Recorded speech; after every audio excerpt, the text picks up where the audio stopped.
Hi, good afternoon, everyone. This is Barbara Foster, and this is the second quarterly update in transportation and related regulations hosted by ICC, the Compliance Center. Thank you for coming, and we will take a look at what we're going to be covering in the next couple of slides. So, just an introduction to myself. Again, my name is Barbara Foster. I'm what they call a regulatory expert here at ICC.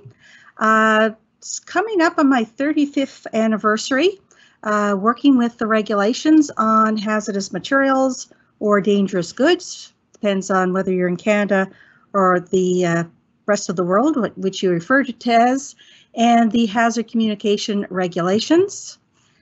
Some of you may have questions during this presentation. Since this is what they call a webinar, we've got a question and answer box. And if you've got a question, just type it into your Ask Question box after clicking on Q&A. It's got the little question mark on it. Type in your question, press send. If it's something that one of our moderators can answer right off the top, they'll give you an answer, or otherwise we'll collect them to the end of the presentation, and then we'll go through them one by one and answer them as we go. So if you do have a question, it will be answered, just maybe not at the point where you ask it.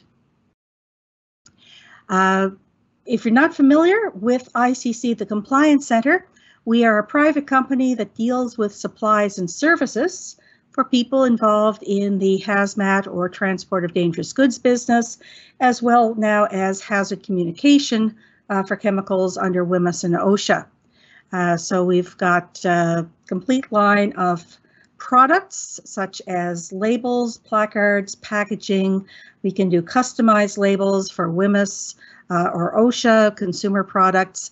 And we also have our training and consulting. So if you do have questions, I would recommend that you check out our website at www.thecompliancecenter.com and take a look at our product line. And you can also, there's live chat on there as well if you have any questions. So again, just a slide with some of the things that we do: labels, packaging, posters, signs, services. Again, we do custom printing. It's not just stocking items.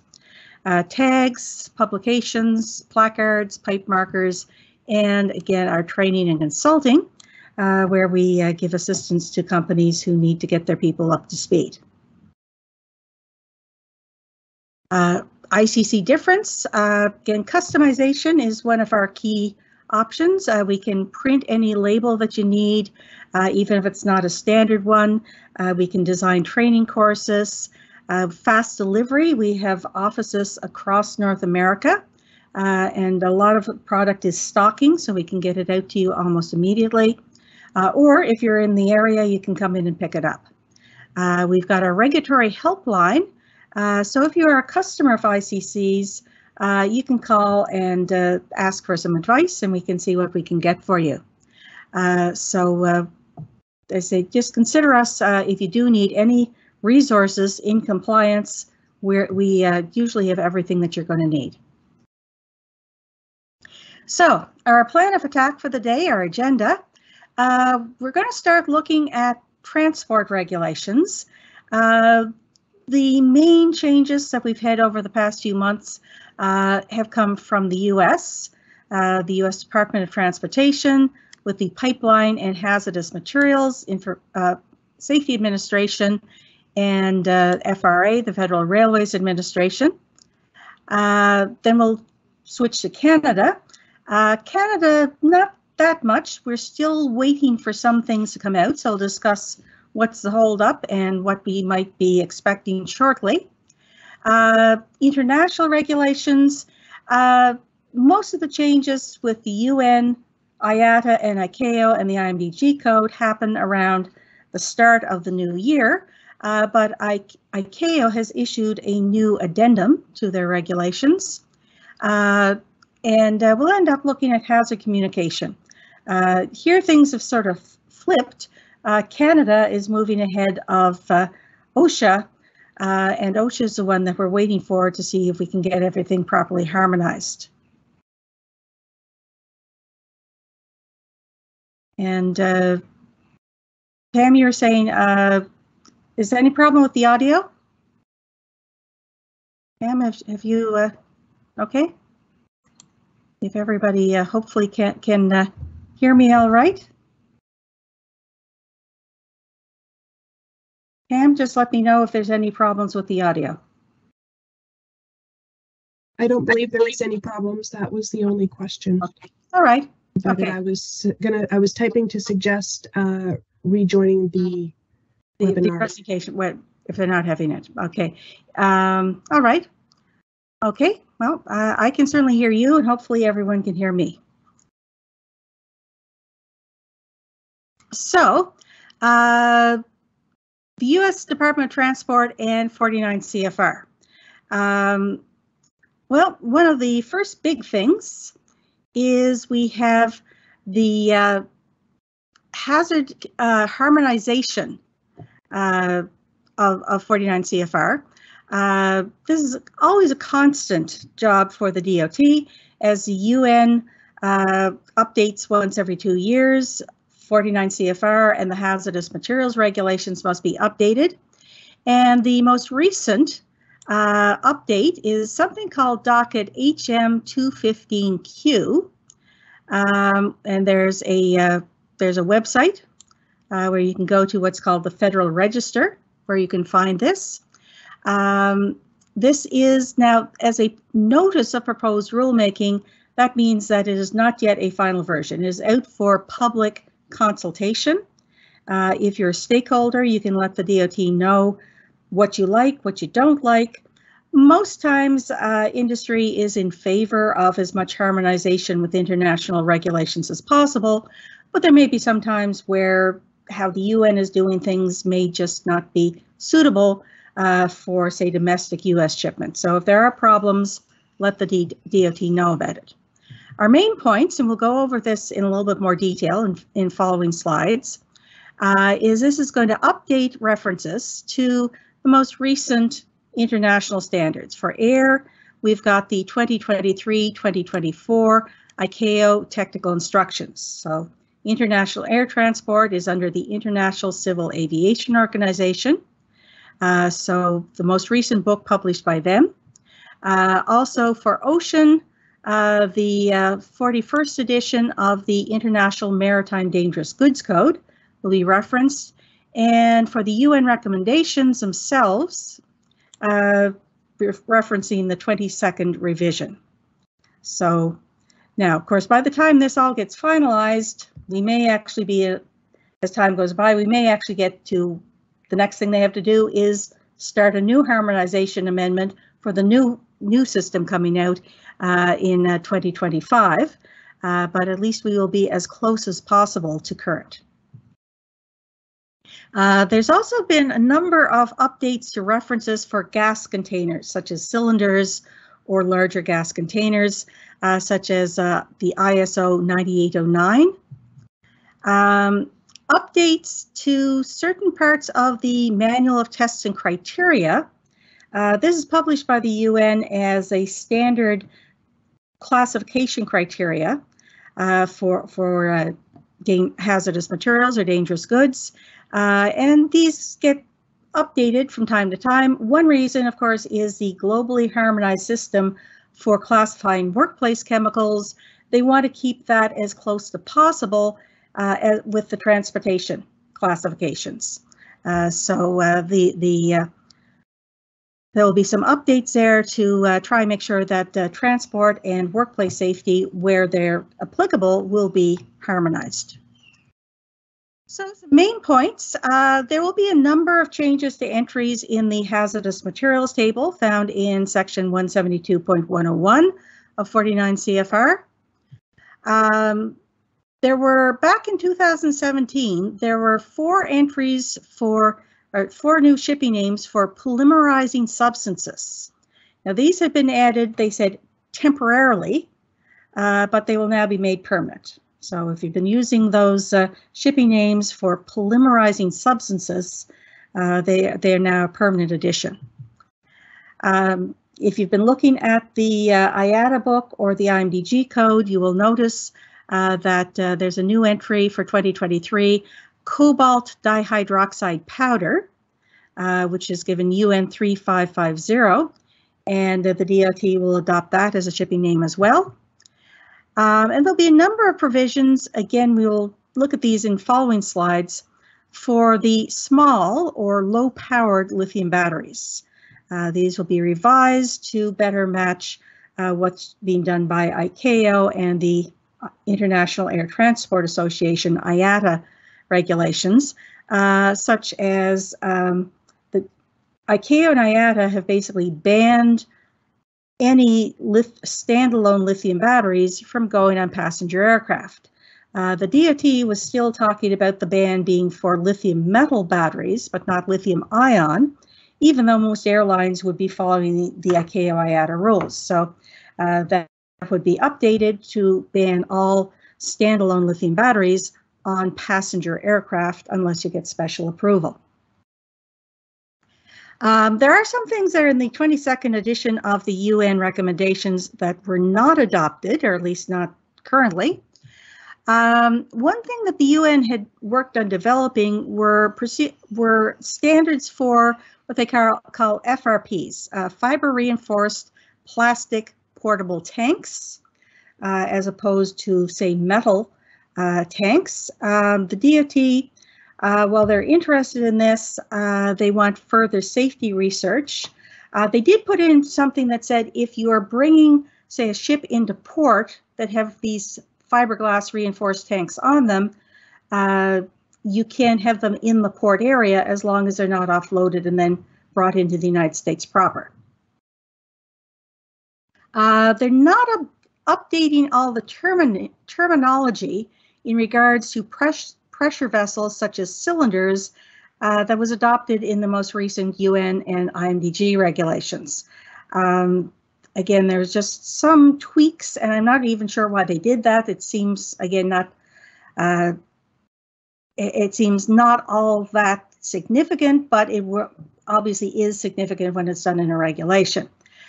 So the DOT says we are not switching to some of these new terminologies in regards to pressure vessels until basically they said it's going to be a real chore to hunt out all the old terminology, not just in 49 CFR, but related regulations, and try and change it all to UN. It'll probably have to be done sometime, but they weren't going to start it now. The UN put in maximum internal pressure limits for aerosols. So they made some changes to aerosols as part of this overhaul of pressure vessels that they were doing at the UN with this maximum allowed pressure inside aerosols. The DOT does not intend currently to update the regulations to match that. National standards will still be kept. DOT says it's already so disharmonized with respect to aerosols that it's just going to be a real mess. The DOT does have some very different things about aerosols compared to the rest of the world, and it says this is probably something that they really need to do a full rulemaking just on trying to adopt new standards for aerosols. So rather than do it piecemeal, it would be better to have a full overhaul of the aerosol system, get it all done at once. Lithium batteries are always a hot topic. So for lithium batteries, what you're going to need to do, one thing is they say that the lithium battery test summary report. Now this is something that was required in the United States. It was not made mandatory yet in Canada, but it was in the UN recommendations and the DOT picked it up. But they decided to back off a little bit, dealing with what they call button cells. Button cells are the little tiny round ones that may contain some amount of lithium, but a very, very small amount, so that they are almost trivial as far as being hazardous. And the DOT said, all right, you wouldn't be legally required as a supplier or distributor to provide the test battery report if you're shipping equipment that has lithium battery or button cells installed. Now, the button cells by themselves would still be subject to the requirement that if someone asks you for the report, you must provide it to them.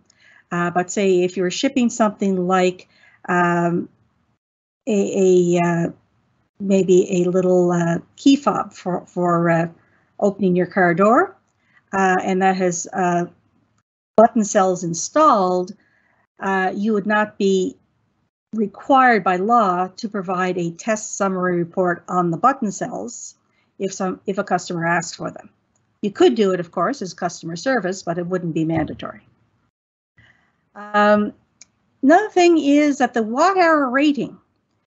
This is a power rating for rechargeable lithium-ion batteries, and very often I get asked, should I ship my battery as a high-powered or a low-powered battery? And that depends on the watt-hour rating. Question is, where do you get it? So now the watt-hour rating would be required on the outer casings of lithium-ion batteries, which are large, not subject to the small battery provisions. The small batteries, it was already supposed to be done. But now this would be added to large batteries that they would have to have what the watt-hour rating was marked on the casing, so you could tell that it has to be shipped as full-powered. Other things, there's a modification to paragraph 173.185B3 for lithium cells or batteries which are packed with equipment, but they're not installed in the equipment during the shipment. So you'd have the piece of equipment, the batteries beside it in an outer box. Basically, this has been revised to match ICAO IATA that the batteries can go in a UN approved box and then with the equipment in an outer box that doesn't have to be UN approved, or you can put the batteries and the equipment in one outer box, which is UN approved. And although lithium batteries no longer have, packing groups assigned to them, the packaging, if it's UN spec for them, does have to be rated at least for packing group 2. There'll be a limit to the number of larger cells, that's the high-powered ones, cells or batteries in the package when transported by air as contained in or packed with equipment. So you're shipping the batteries plus the equipment, either in the equipment or beside the equipment. To match ICAO IATA, the maximum amount of batteries you could put in the box would be batteries enough to power the equipment plus 2 spare sets. So you couldn't ship, say, a piece of equipment and 10 sets of batteries in one box. At least not by air. For small lithium batteries, if you've been watching ICAO and the IMDG code, as well as UN recommendations, you'll notice on the lithium battery handling mark, that's the one with the red border, and the burning batteries, and originally said below the picture of the burning batteries, you put the UN number or numbers, and then a telephone number for more information. And this telephone number apparently had not been well thought out. After a while, the UN said, we're getting a lot of people asking questions. Why do we need this number? What's the number supposed to do? Who's supposed to answer it? Is it 24 hours? Is it emergency information? Or more like, what is the power rating on your batteries? So they decided, no, we really don't need it. And IMDG and ICAO said we are phasing it out by the end of 2026. You can keep the number on, although it's not mandatory under those regs, but it will have to be eliminated finally by end of 2026. So the DOT has decided to adopt that as well. So once HM215Q gets passed, then you will no longer have to have the telephone number on your lithium battery handling mark, but you may have it if you wish. Harmonization would be increased dealing with small batteries. The low power batteries, when they go by air, If they're standalones, they have to go with something called Section 1B in ICAO IATA. Section 2, which is more similar to the ground provisions for low-power batteries, that is only allowed if your batteries are in or with equipment. So the further restrictions on standalone lithium batteries, even when they're low-powered, when they go by air, further restrictions picked up by the DOT to match the international standards. Packages must be able to withstand a stacking test as well as a drop test. And they're phasing out a term that you'll see sometimes referred to as battery assemblies. Now, if you look at the definition, batteries are defined not as two or more individual cells which are connected so that they are allowing energy to flow between them. So battery assemblies really wasn't necessary because the term batteries really covers that. So to match international usage, they're getting rid of the term battery assemblies and now just talking about individual cells or multiple cells in one unit or assembly. That's a battery. So, and if you have comments, I believe they still, there's a few days left to get comments in on HM215Q. Of course, then what's going to happen is once they gather up the comments, they will review them, see what changes, if any, they feel are necessary to be made based on this stakeholder feedback. And then the HM215Q would become eventually issued as a final rule. So it doesn't become official until it's out as a final rule. So let's see, hopefully they can do that relatively quickly and then harmonization will be less of an issue. Right now, the DOT has given an enforcement notification that they will kind of treat international shipments under ICAO or the IMDG code as if for enforcement purposes, they will accept using the 2023 versions, but it would be nice to have everything in the regulations matched up. Now, another thing for US shippers is shipment by mail. This is not normally an issue in Canada. Canada Post normally doesn't take dangerous goods, but the US Postal Service will if the dangerous goods comply with something called Publication 52 on hazardous, restricted, and perishable mail. So this publication, which again is free download off the USPS website, has provisions for, again, hazardous products, things which are not allowed to be shipped like explosives by mail, and perishables, such as unpreserved food. This document will now incorporate requirements for people using the mail for their dangerous or hazardous materials to use what they call electronic indicators as part of their paperwork and signage for package shipments containing hazardous materials. Again, you can take a look at this. Here's the link for the publication of the amendment, and here's the link for Publication 52 itself. So if you want to look at just the amendment, you can go here. If you want to look at the whole document, you can check it out there. So what they're looking at is, among other things, 2D barcodes on shipping labels for domestic mail pieces containing hazmat. So there would be a code that they could scan and that would tell their machines that this is a hazardous material. These will be required starting January 21st next year. So if you've got your own machines that print the labels, they would have to be updated for that. Requirements for mailers to incorporate the use of electronic indicators within their tracking barcodes and shipping service files. Now that has been moved to July 9th, 2023. And domestic packages that contain new lithium batteries. By new, they simply mean unused. They're not damaged or used batteries.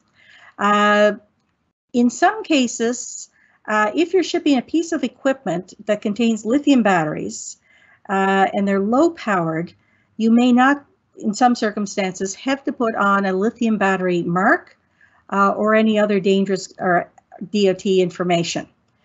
So if you say we're shipping one cell phone in a box, you would normally not be required to put on any sort of DOT mark or label for that, including the lithium battery mark.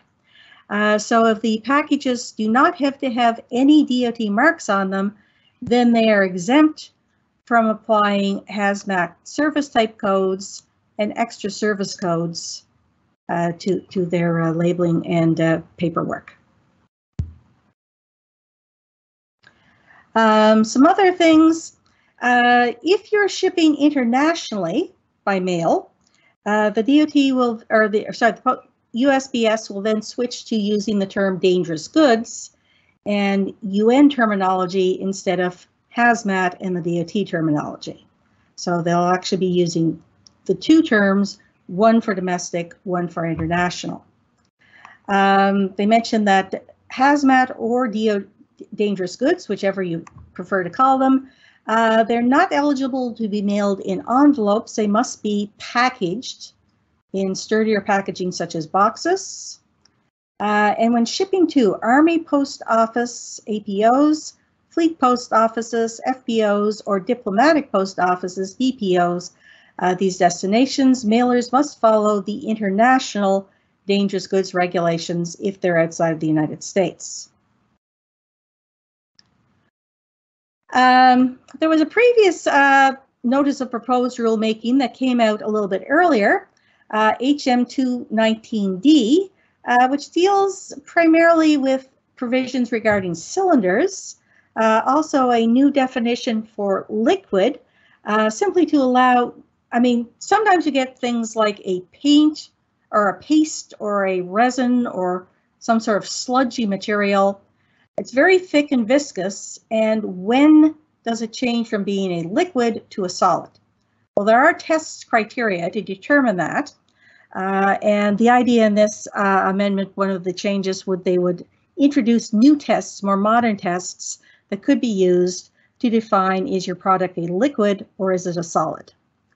Now, the only thing here for this period is originally the comment period was going to end in May, but they extended it. So if you're really interested in making comments, you can do so until tomorrow. So they will be left the comments open until June 16th. So the end of Friday evening. If you do have anything to say about HM 219D and you say, oh, darn, I didn't get it in on time, send it in tomorrow and they will still consider it. I know that, you know, sometimes people may miss the cutoffs by a day or two. Probably if you get it in within a day or two, they'll probably still throw it on the pile that they'll consider. But they're not supposed to consider anything that comes in significantly late. They're looking for some feedback in a couple of areas. PHMSA is looking for feedback from stakeholders on using recycled plastic resins to make UN specification packaging. So currently, if you're going to make, say, UN approved drum or tank, you know, such as a tote tank or something, you want to use the best quality plastic. And right now that doesn't include recycled materials. So the question is, maybe in the interest of recycling, we can reissue that. So the recycled materials probably will be working their way in, but they want to hear people's opinions, particularly people with knowledge about plastics. Can recycled plastics be used safely in UN specification packaging? They're looking for these submissions by July 13th. Again, there's a link where you can find how to submit your opinions if you have any. And another one they're looking at, they held a meeting in May to get some feedback on the Emergency Response Guidebook. Now, the ERG You may remember it's that little orange book that gives you guidance on accidents involving chemicals in transport, such as how to fight a fire, how to clean up a spill, or how to give first aid. And this is normally updated by the 3 North American governments on a 4-year basis. So 2023, we've got new one being developed for 2024 publication. So they had a meeting last May to take a look at this. The main thing they're looking at right now that they might be changing is dealing with protective distances for toxic vapors. So say if you had a rail car spill and you had a chemical with a very toxic vapor, say bromine, what would be the best advice to emergency responders about evacuation and isolation? How far away should people be kept in case of something like that? So they're looking at getting technical advice on how this is working. Another thing that they responded to, they say they've had numerous requests for a policy that they were phasing out a type of railway tank car, the DOT 111 tank car, that it was being phased out from carrying ethanol as a flammable liquid. So they say they've had a number of requests about just what is the schedule for this phase out and what are the definitions of some of the things, what's allowed, what isn't. So they put together a little FAQ, which is available on their website from April, giving some solutions for people who are trying to ship ethanol in railway tank cars and are wondering, can they use a DOT 111? Okay, so that's a DOT in the United States. Now in Canada, well, we've had a number of things. For one thing, we've had a public service strike. And something like that is always going to slow things down. The federal government is not going to be wasting the resources it has on regulatory development during a situation like that. But fortunately, it was a relatively short strike, so it shouldn't have made a great impact. Also remember, though, that in the summer, things do tend to slow down simply because people are going on vacation. And if something, say, has to be approved in this office and then go to that office and then a third office before it can be sent for finalization, there's always a chance that it's going to be sitting on someone's desk for a few weeks because they're away, and that's going to slow the whole thing down. So I wouldn't expect to see, and again, don't carve this in stone or anything, but it's relatively rare that anything major happens during the summer months. So if they don't get it out by the end of June, it's likely there won't be anything out until September. But I have been wrong on that. There have been some cases where they have managed to bring things out in August. So what they're working on right now, we have a couple of amendments that were put out in the Canadian equivalent of a notice of proposed rulemaking, and what's called Canada Gazette 1. These were the amendments for competency-based training, and again, an international harmonization amendment that would try and get the Canadian regulations up to date with the UN system. So they're published in Canada Gazette 1 for public comment.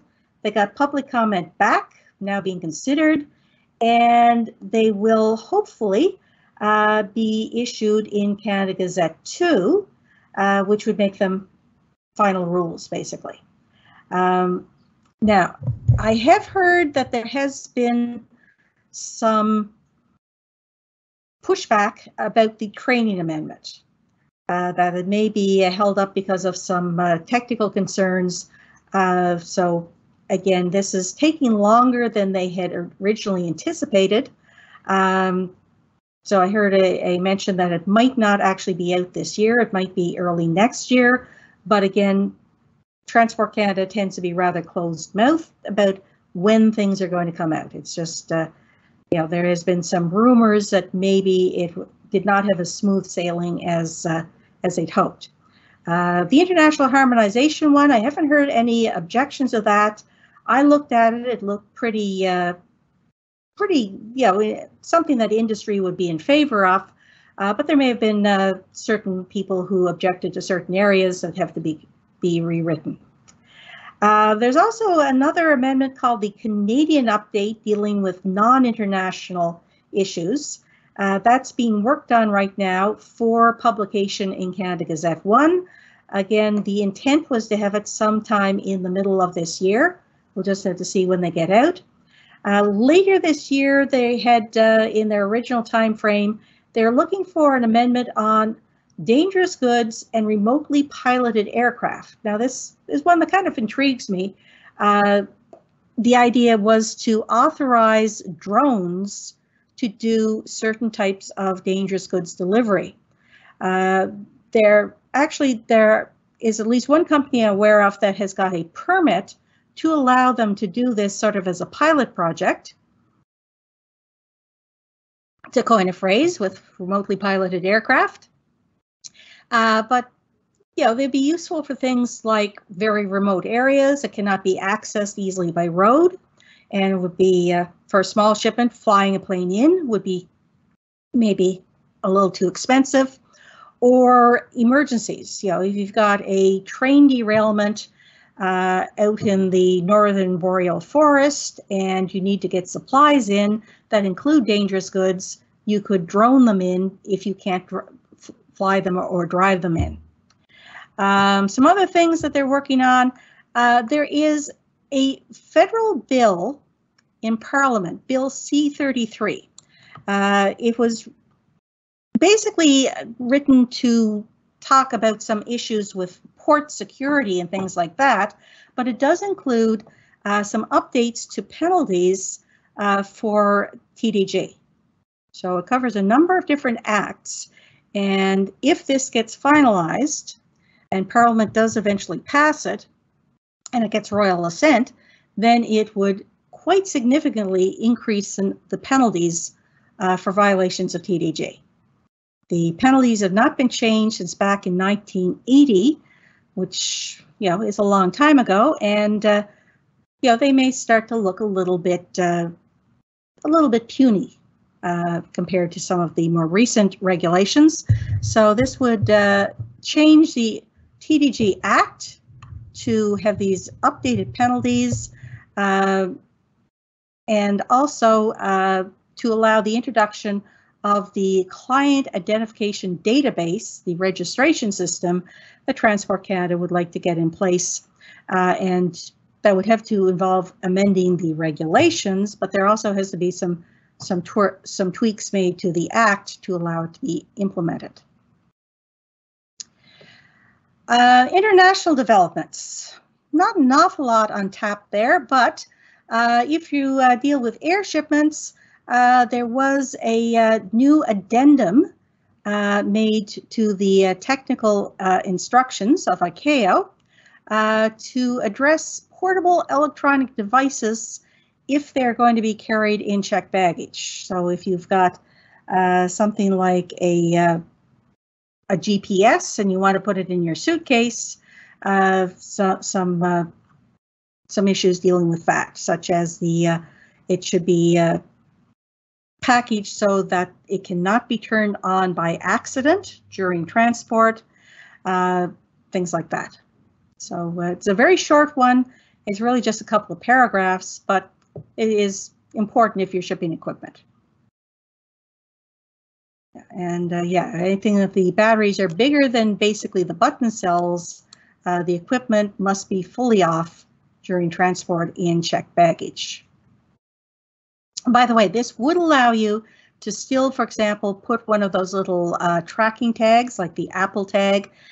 They run on batteries, but if they're lithium batteries, they would normally not be more than this. So they could be on intentionally during the shipment, but anything larger than that would have to be off. And then to finish up, we have OSHA and WHMIS. Now, both the American OSHA and in Canada, Health Canada had decided a while back that it was time to update the Hazard Communication Standard, which is based on the so-called Purple Book, the UN standard on classification and labeling of hazardous chemicals. So OSHA, when they created their version of the Hazard Communication Standard, that was based on Revision 3. Canada had based it on Revision 5.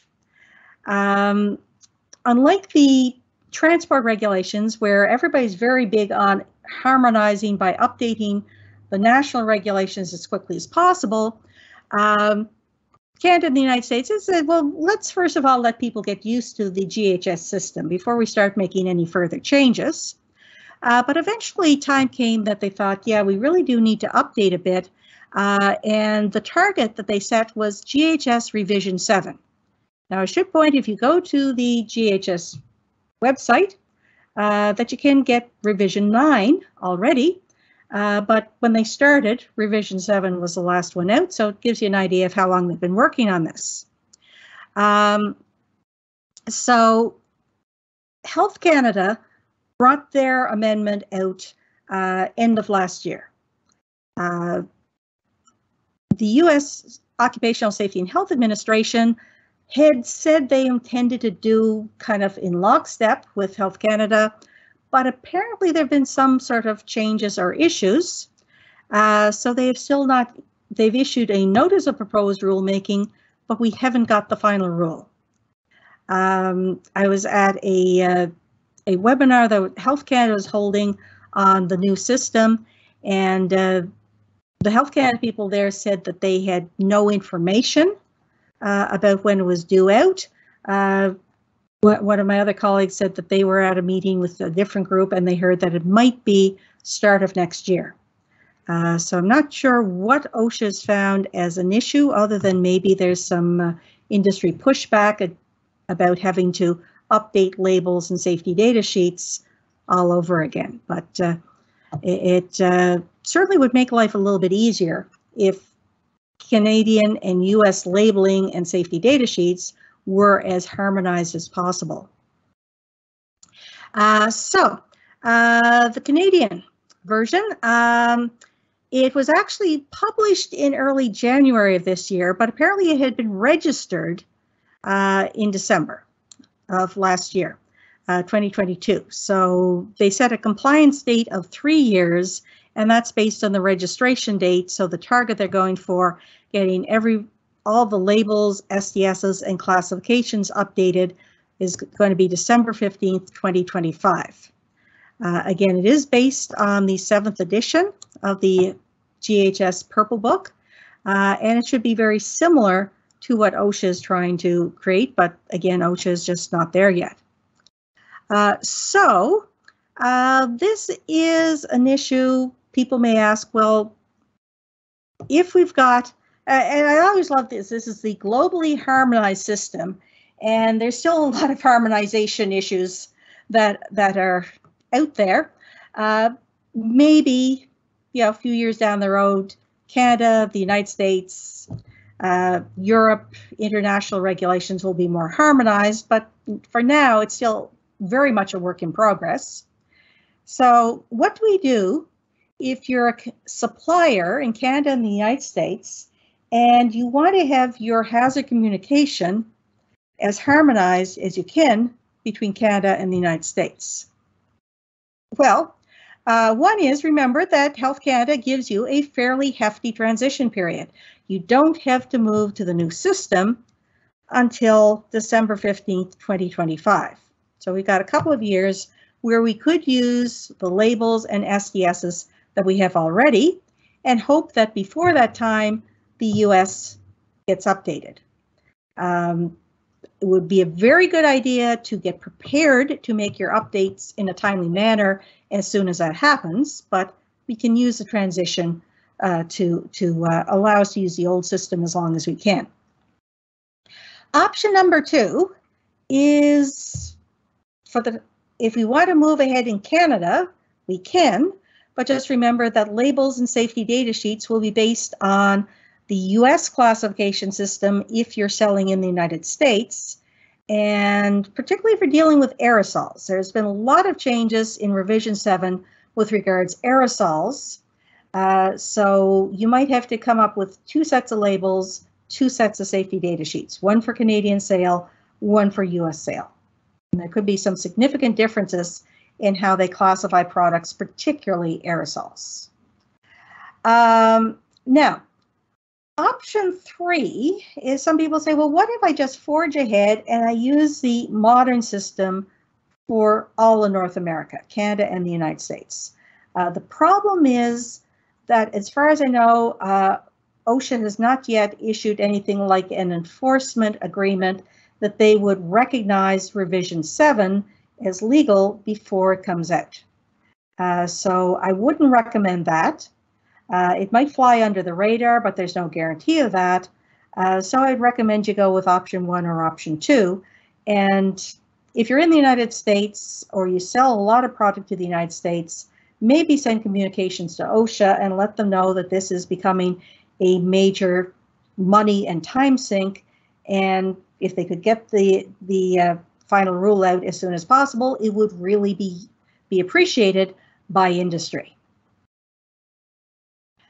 Another thing, if you're in Canada, Canada has decided that one thing they're going to do is create documents of what they call hazardous substance assessments. And these would go by individual chemical, review all the information they can find, and use these as guides for people classifying products in Canada. It's not like an official, you must classify chemical X like this, but it would be something that you would be entitled to rely on rather than doing the work yourself. You can say, well, the hazardous substance assessment says acetic acid has this GHS classification, and that is something that you could rely on legally. So this, they're guides, but they're pretty reliable guides. The only problem is they're being really, really slow about this, but they came out with 7 whole new products. If you go to their website, you'll see them. I think there was like 5 or 6 prior to this. So there's actually a fairly large number for them to come out with. And they are some fairly common chemicals: acetic acid, methyl methacrylate, phosphoric acid, sodium silicate, silicic acid, sodium salt, 2-mercaptoethanol, methyl diethanolamine, and potassium hydroxide, caustic potash. So if you want to get recommended classifications for these, you can check these guidance documents. They say we can't guarantee that we've spotted every bit of information out there, but you know, they have had their people do a full search as far as they can find of publicly available information, and they should be as accurate as anybody expects them to be. Another thing in Canada, I mentioned sitting into a meeting which was held by Health Canada. They had an online webinar program where they talked about a number of WHMIS issues, and something that they seem to be very interested in is revisiting the exclusion that is in WHMIS for consumer products. Consumer products, right now, if you go to the Hazardous Products Act, they'll say, well, if it is classified as under the Canadian Chemicals and Containers Regulations, CCCR, as a hazardous consumer product, and it is labeled as a hazardous consumer product, the labels are different than WHMIS. They're kind of a unique system just for the Canadian consumer products. But right now, WHMIS says if they're labeled like this and you bring them into the workplace to use them, then you're not subject to safety data sheet requirements, or in addition to the consumer label, also having to have a WHMIS label on the package. So people say, you know, I sell my product to both workplaces and home consumer use. How should I label it? then you go with the consumer labeling. But there have been a number of issues brought up, and apparently there has been at least one fatal accident in a workplace in Canada that they feel is connected to not having full hazard communication for WHMIS on a consumer product. They didn't go into details what that accident was, but apparently, it was a consumer product that ended up in a chemical accident where someone was killed. So there has been a lot of debate over whether they should get rid of this exclusion, and therefore probably what they're looking at is the labels would stay the same. There hasn't been too much issue, but at least also require people selling consumer products to the workplace to either provide safety data sheets or at least make them available. There was, it would be obviously very tedious that, you go into a typical drugstore or hardware store or something, and at the cashier, they'd have to run and get you a safety data sheet if you're buying some air freshener or, auto supplies or something.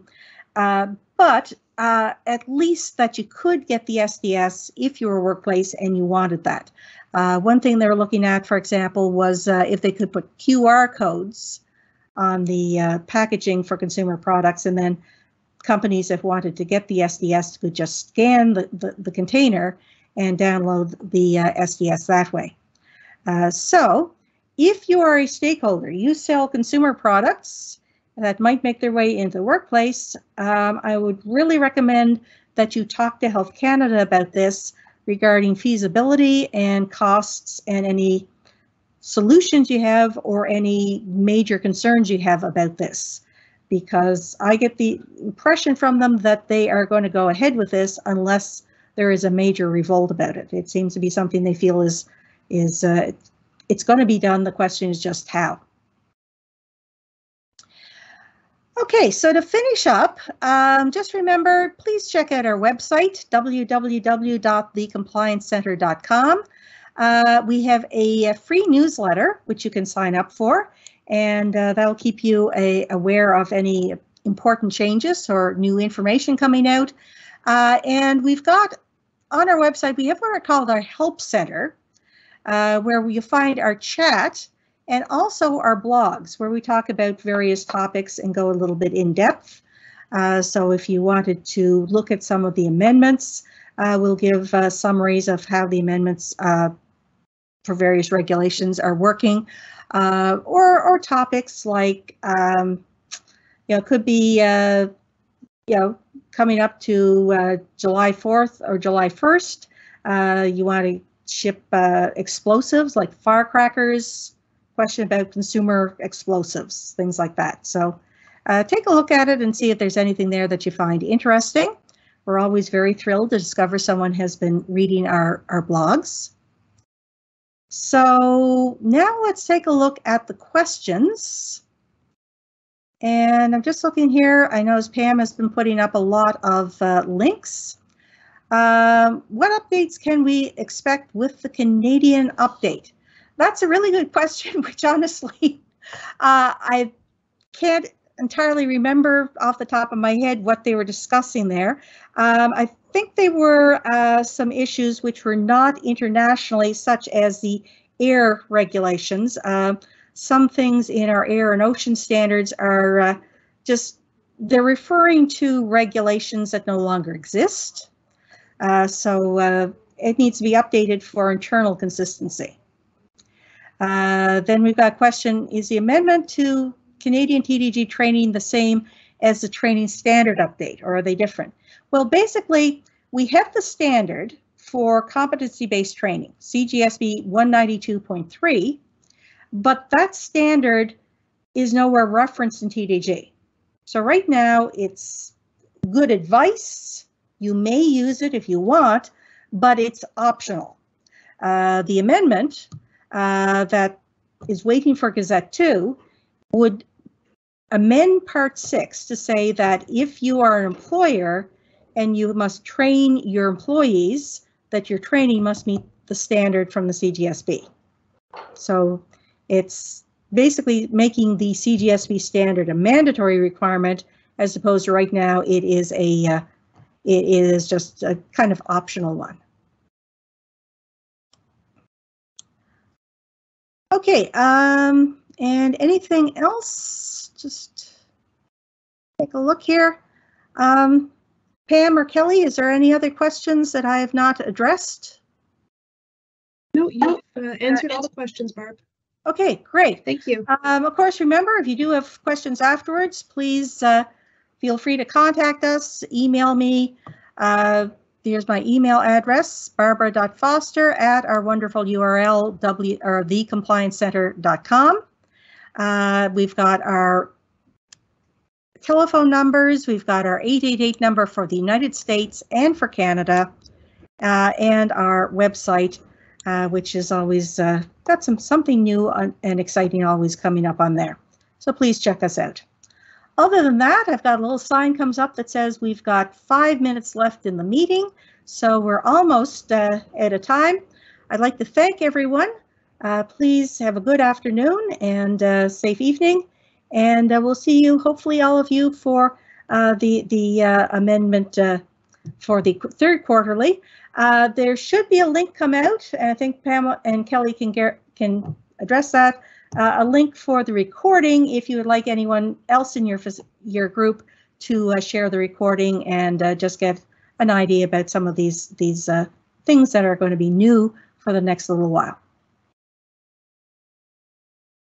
Okay, and if there are no other questions, I'd like to thank you all, and please have a good afternoon.